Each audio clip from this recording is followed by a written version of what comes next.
house program. This is Chip. Meet Chip. All right, Chip came in looking for a new exercise regimen. He used to play disc golf on a regular basis, but now his low back got cranky, and this has limited his time playing. His goal is to find a new training program that allows him the freedom of training without pain and getting back to an active lifestyle. So, when we screened Chip, we found out that his deep squat was a 2, his hurdle step was a 2-2, his inline lunge was a 1-2, his shoulder mobility was a 3-2, leg raise, 1-1, trunk stability push-up was a solid 3, and rotary stability was a 2-1. So, what we have to do basically from there is we've got a red light, and we've got to find the weakest link to know what to correct. So, looking at Chip's scores, going through the hierarchy, his weakest link is going to be the first thing that we attack, the active straight leg raise. So, and then we're going to red light the active straight leg raise also. We're going to red light the rotary stability, and we're going to red light the inline lunge. So basically, we know that he's not going to do lunging and resisted split squats because his lunge has a 1.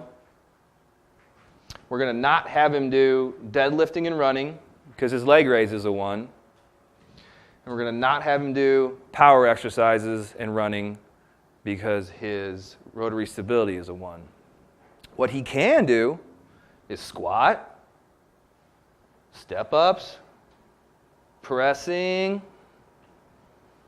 push-ups, lots of stuff we can smoke him with there, but we want to make sure that we're red lighting those other things and correcting his leg raise.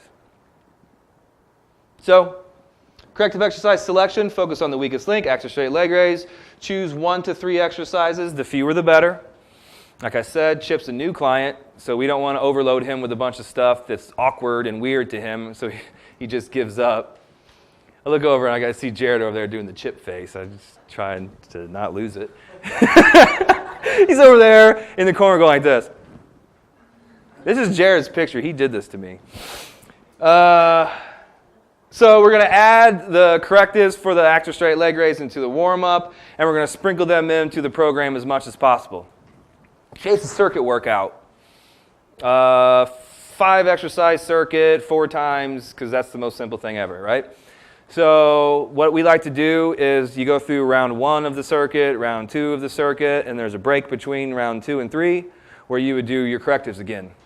So we can do the correctives in the warm-up, we can do the correctives in between circuits, we can do the correctives when it's all over so they leave squared away, but we want to really pound that weakest link. So we're going to put that into Chip's program. The corrective strategy, 3-month breathing. We want to start him with a breathing drill because usually when someone's a mobility issue, we find out that their breathing's jacked up and we need to do some breathing exercises with them. So it could be 3-month breathing, supine breathing, sideline breathing, whatever. We're going to run him through the positions and find out. Supine pelvic tilts. We want to make sure that he has the ability to control and move his pelvis in the supine position first. So we start him in supine, doing some supine pelvic tilts, and then leg lowering 1, which is just a leg separation corrective drill, which basically looks like the active straight leg raise. One leg is up on a post, the other leg's free, and you just drop one down. So it's a good mobility corrective for the active straight leg raise. He's also going to be doing some tissue quality stuff for like the hips and core and things like that. So those are the correctives we're going to have him do, and we're going to make sure we red light the things that we talked about too. So here's an example workout for Chip.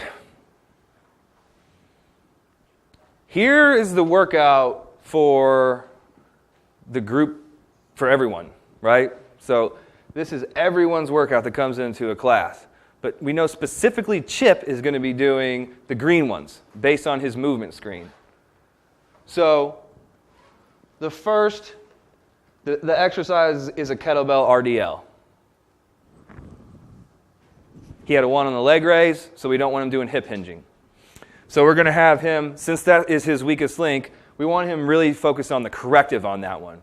So we have him on the leg lowering progression to work on that, fixing his leg raise before he starts to hip hinge.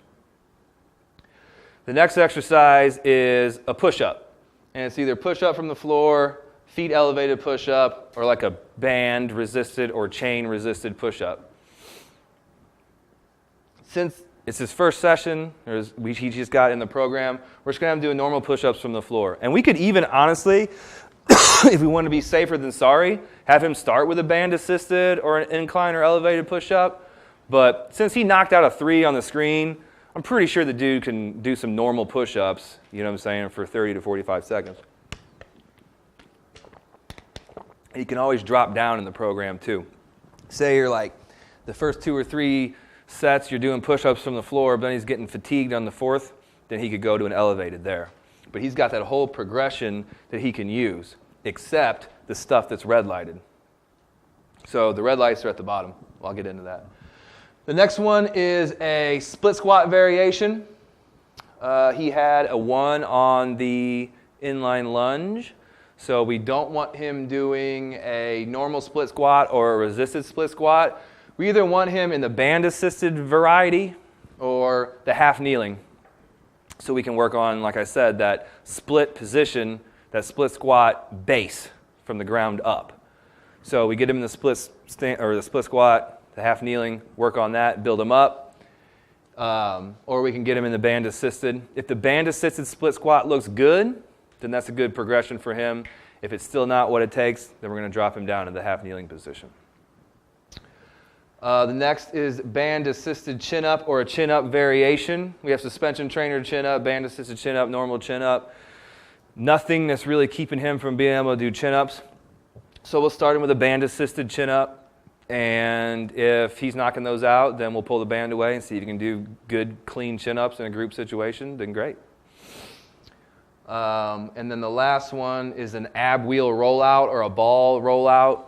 He had the rotary stability one. So we don't want him doing like hard, which is a difficult core exercises where it takes a hard brace because his reflexive core, his soft core isn't functioning from the rotary stability. So we want to red light those really hard core exercises and give him some basic stuff.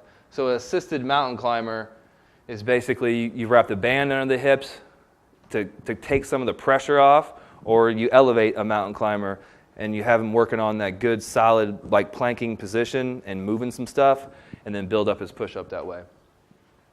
So that is that. The red lights, so active straight leg raise.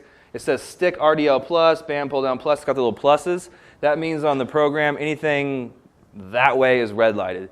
So active straight leg raise, it says stick RDL plus.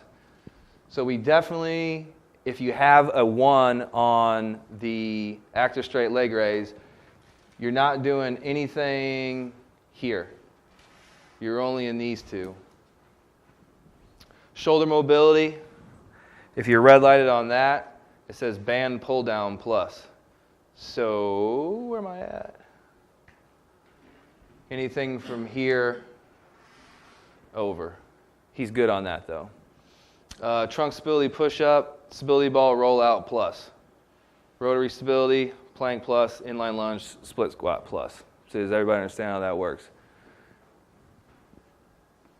So Chip and Paul and Billy and Suzette can all be doing different workouts, but we're all still doing this.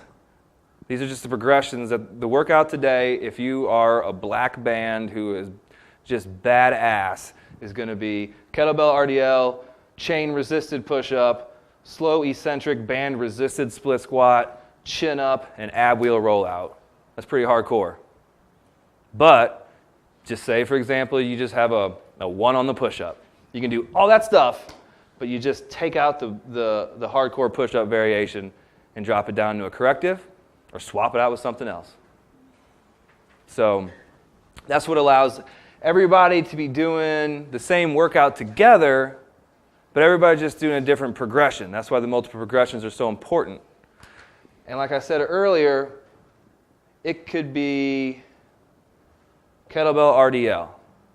Do we go, okay, kettlebell RDL, it's leg lowering, here's what leg lowering looks like. Or it could be cook hip lift, this is what cook hip lift looks like. Or it could be stick RDL, this is what that looks like. Or it could be toes elevated RDL, that's what that, we don't show all 5 of those. We just go, it's kettlebell RDL at station 3. Who has a yellow bracelet? If no one raises their hand, then we don't show any corrective for that. We just show kettlebell RDL. Then we move on. The next one, push up from the floor. Okay, the next station is push up. Who's got a red bracelet? 3 people raise their hand. Okay, red bracelets, you're going to be doing an incline push up today. Anybody that's not a red bracelet, we're going to be doing feet elevated push up or push up from the floor, you pick. And if their push up, their foot elevated push up looks like slop, then we'll just give them a little tap, tap, tap on their shoulder and say, how about you do that from the floor? But we know from the bracelets that if somebody's doing a foot elevated push-up with a red bracelet, meh. And we let them know, hey, you're a bracelet, you should be doing an elevated push-up today because this one's going to cause you more harm than good, and that variation is going to get you to the results that you wanted when you came in here. So we don't, like I said, we don't explain every variation. We just basically poll who's got a bracelet at this one. If there is a bracelet in the room, we show them the corrective. We start with I'm usually starting with green 1. So say I tell everybody to do push-ups from the floor, but then this dude here is just like, boom, boom, just knocking them out, and it's easy, and he's just like, pfft. Then I'm like, okay, dude, here's a chain. And I'll just put a chain on his back. Or I'll just be like, here's a band resisted. Or, hey, do Spider-Man push-ups. You know what I'm saying? To make it harder for him. But I don't want to explain the hardest thing, because then everybody just wants to go to the hardest thing. So I explain the easiest thing, so then they think they're doing the hardest thing. And then if it's really, really easy for them, they'll individually increase the intensity of the exercise or increase the progression.